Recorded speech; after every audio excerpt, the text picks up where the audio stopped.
Welcome to my virtual open studio. This is the door that you would have walked into had you been visiting this weekend and the next. So let me take you around the virtual gallery.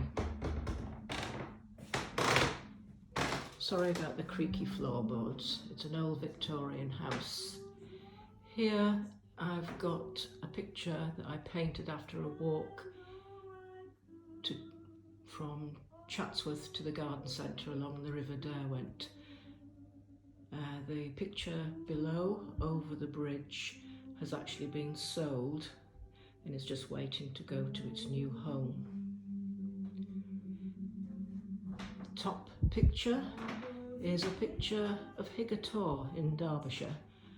I have only started painting Derbyshire again quite recently, and I'm inspired to use the contour lines of the landscape. I am attracted to linear aspects of this particular scene, and it was great fun to just draw in all the different lines. Underneath is one of the paintings that I've just completed during isolation. It is of staves, of course, and I was particularly trying to capture the soft light. Georgie's just entered the gallery.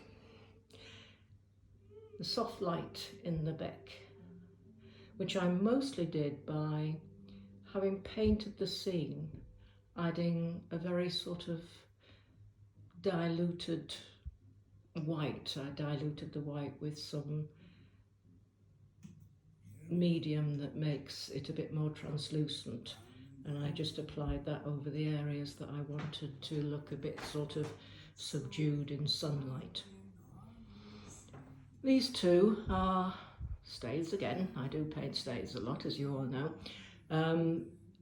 Both dreaming pictures. I dream of staves a lot, and particularly when I'm feeling troubled, and of course we have many troubles at the moment, and we're all trying to cope the best way we can with what's going on.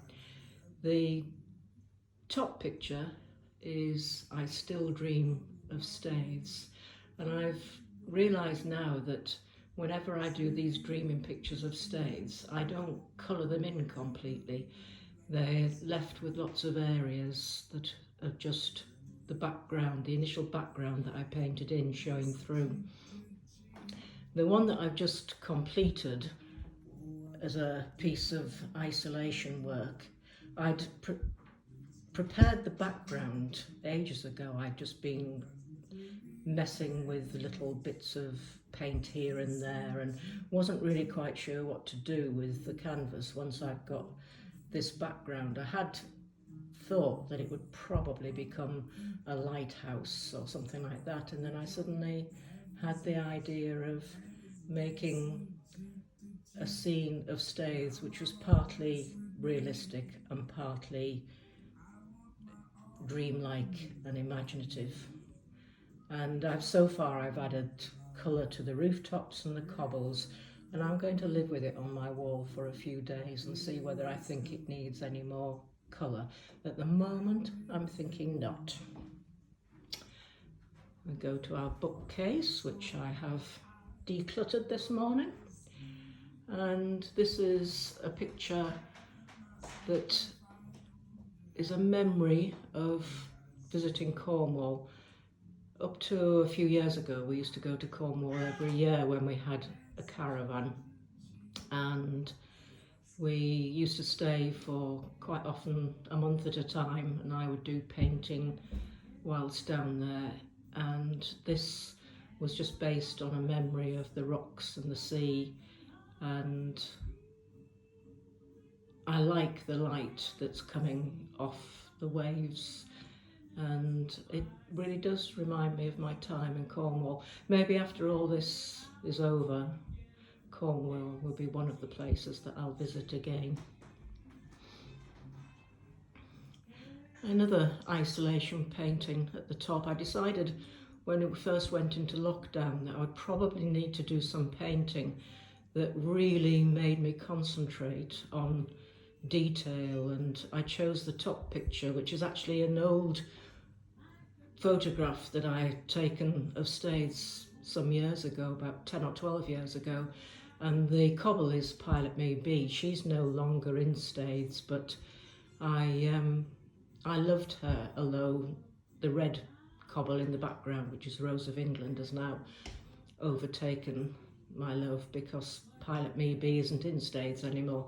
But I'd painted this one years ago in acrylic, and I thought it's worth doing again, this time in oils. Sorry, not Cobble, Georgie is getting in on the act as usual. Apparently she does Tai Chi with Kath as well quite often. The painting that Georgie is inspecting is from a photograph that I borrowed off one of the farmers that are, no, not the farmers, I think bed and breakfast owners in Swaledale or Yorkshire, in that sort of area. And as soon as I saw it, I just knew it was a painting that I would have to do. It's an old path up towards Askrigg, and I again was attracted by the lines going into the distance and the dry stone walls and the little bits of fencing that you can see standing up. Thank you, Georgie. The top painting on this wall is one of my made-up ones. Every now and then I will just do a seascape where I just let myself wander around the canvas, painting whatever I feel like. They always end up a bit Turner-esque skies and mystical aspects to them. Turner used to say he was the master of indistinct, and I do like that aspect of this painting. The one below, with the potted palm in front of it, is a painting that I did from a journey up to Swaledale, which was quite horrendous because it was raining and raining and we didn't know quite where we were going, and we were going over Buttertub's Pass and there were huge drops on either side of the road. The rain was coming down so hard that the rivers were rising as we drove along, and at one point we could hardly tell which was road and which was river, and we thought we would never get to Muka, but eventually we did, and thank goodness we did, because Muka Gallery is a lovely gallery and I'm so pleased that some of my work is exhibited there. Moving on, we have the Rose of England, the cobble that I now paint a lot as opposed to Pilot Me Be. The Rose of England, this one is sold, we'll be going off to a new home once lockdown is over. And again, it's from a painting and picture that I took ages ago, but it's such a beautiful composition that I think it was worth revisiting. And the painting below is a painting of Staithes that I was inspired to do because somebody had posted something on Twitter about sea frets, and it got me thinking, and I thought, yes, Staithes is a wonderful sea fretty subject matter on certain days, and I'd like to capture that, so this is what I produced. Flower arrangement, flowers from the garden, all done by Kath. I'm no gardener or flower arranger. The last two paintings, sorry about the reflection from the light, but it's quite dark today, and it often is when doing open studios and we have to have big light on. Top is Froggatt Edge, and I painted a scene like this some years ago, and again I've revisited it. It's quite a big painting, and again it's the lines, the colour, the massiveness of the rocks that attracted me to the subject. So that's Froggatt Edge, and below is a stream through a wood. On the actual photograph, and it's in Ecclesall Wood in Sheffield, it's actually a path, but I've sort of suggested it might be a stream or water. It's whatever you think, because the main part of the picture is the light, the shadows and the silver birch. And that's my tour of the virtual open studios gallery.